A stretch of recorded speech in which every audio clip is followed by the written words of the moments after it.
penduduk Indonesia yang tidak mengetahui nama Gunung Krakatau. Gunung legendaris ini terkenal akan letusan maha dahsyatnya. Saking dahsyatnya, letusan Gunung Krakatau dicatat dunia sebagai salah satu letusan gunung berapi terbesar dalam sejarah peradaban manusia.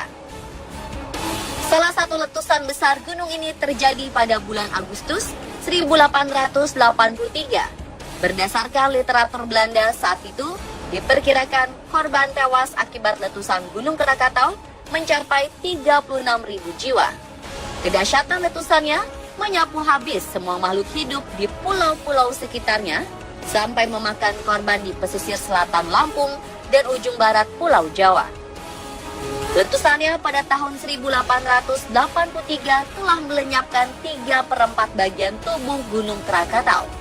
Beberapa tahun berselang, muncullah sebuah gunung berapi baru dari permukaan laut bernama Anak Gunung Krakatau. Anak Gunung Krakatau memanglah belum sebesar induknya, namun letaknya yang terpencil dan sejarahnya yang kelam membuat gunung berapi yang satu ini menyimpan banyak misteri.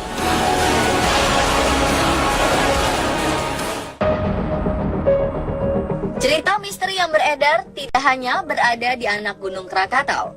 Ketika kami mulai mendekati gunung berapi tersebut, cerita misteri sudah dimulai.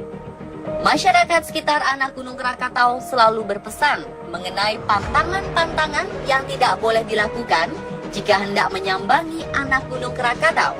Di antaranya adalah tidak boleh menyebut kata kepiting.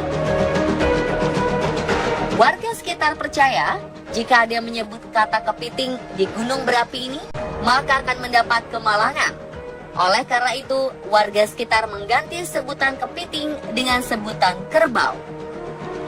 Larangan serupa juga berlaku bagi orang yang melanggar norma asusila di sini. Lalu seperti apakah jika pantangan-pantangan tersebut dilanggar? Kalau kami di sini, berdasarkan kepercayaan dari warga masyarakat Marga Rajabasa, ya terutama mereka yang nelayan-nelayan yang sering pergi ke Krakatau untuk mencari kepiting, itu mereka mempercayai bahwa apabila ke sana itu nggak boleh menyebutkan nama kepiting apabila kita ketemu kepiting. Karena kalau kita sebutkan, maka ada saja hal-hal yang tidak kita inginkan. Lalu kalau seandainya kita bertemu dengan oyot katakanlah ini apa namanya, rumput liar yang merayap, itu nggak boleh kita sebutkan namanya, melainkan kesara.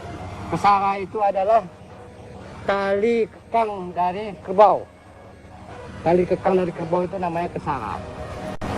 Jadi untuk menyebutkan apa namanya oyot itu tadi, jangan langsung kita sebutkan oyot, melainkan kesara. Nah, kalau kita sudah tahu pantangan itu lalu kita langgar, ini ada saja kejadian yang tidak kita inginkan. Seperti saya katakan tadi, contohnya sakit perut lah, apa namanya, motor hilang lah, perahu kita hilang.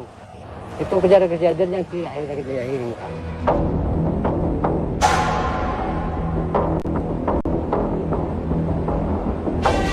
Begitu sakral nilai Anak Gunung Krakatau bagi warga sekitar, sehingga tidak sembarangan orang berani mendekatinya.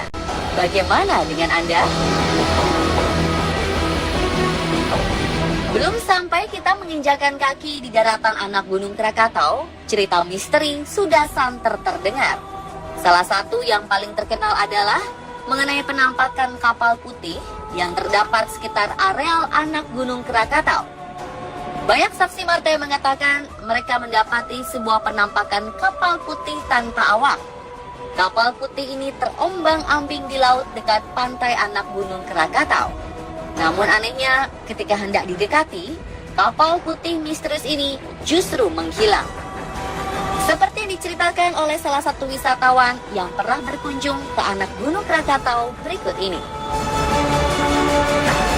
Di perjalanan berikutnya juga ada terlihat sama-sama tuh seperti kapal putih dari kejauhan itu. Ada beberapa teman juga yang melihat.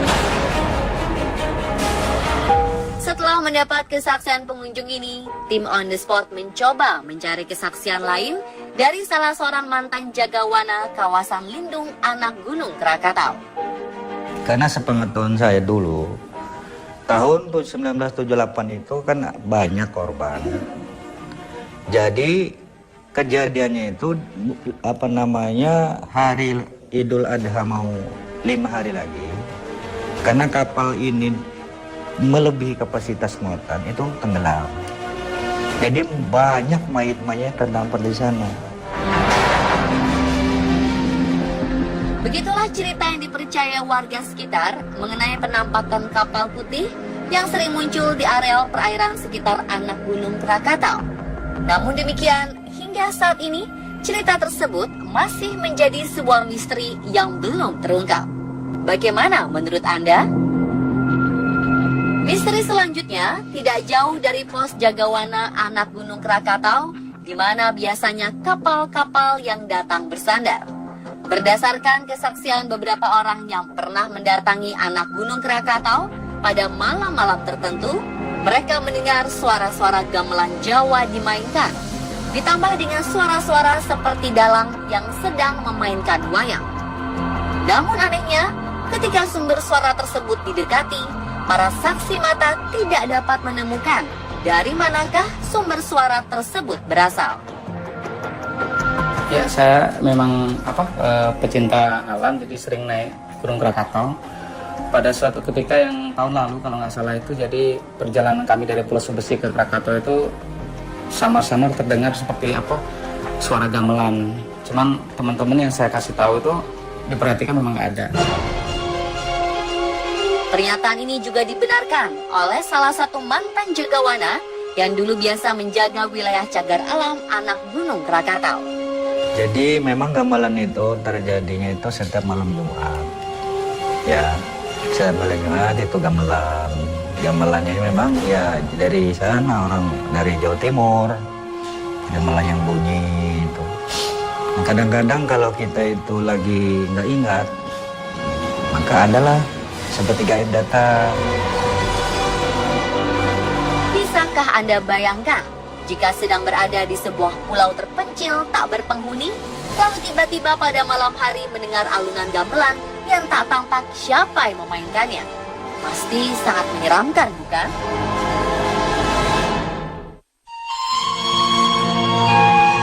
Anak Gunung Krakatau adalah pulau dengan vegetasi flora dan fauna yang sangat terbatas. Hal ini dikarenakan oleh tingkat aktivitas magma yang masih aktif, sehingga tanaman hanya dapat tumbuh di bagian pesisir pulau saja yang berbatasan dengan laut. Sedangkan sebagian besar permukaan anak Gunung Krakatau masih berupa pasir dan batuan. Hal yang sama juga terjadi dengan fauna di anak Gunung Krakatau. Biasanya hanya terlihat beberapa spesies kadal dan burung.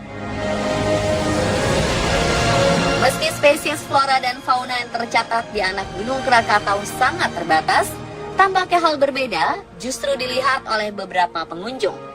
Beberapa orang yang pernah mengunjungi anak Gunung Krakatau mengatakan bahwa mereka beberapa kali melihat hewan besar yang tidak umum ukurannya, seperti berasal dari zaman prasejarah. Beberapa kesaksian mengatakan kalau mereka melihat beberapa jenis kadal yang sangat besar ukurannya. Beberapa mengatakan mereka melihat sejenis biawak yang panjangnya bisa mencapai 4 meter. Begitu juga dengan spesies burung. Dikatakan bahwa ada beberapa orang yang melihat burung serupa dengan elang Jawa, namun memiliki ukuran yang sama besar dengan seekor kambing. Penampakan hewan-hewan ini tentulah sangat misterius, karena berdasarkan pengakuan jagawana yang bertugas menjaga areal anak Gunung Krakatau, mereka tidak pernah melihat binatang-binatang yang dimaksud. Lalu dari manakah hewan-hewan tersebut berasal? Ataukah memang masih ada jenis satwa yang selama ini bersembunyi di anak Gunung Krakatau? Pemirsa, demikianlah beberapa cerita misteri yang meliputi anak Gunung Krakatau versi On The Spot.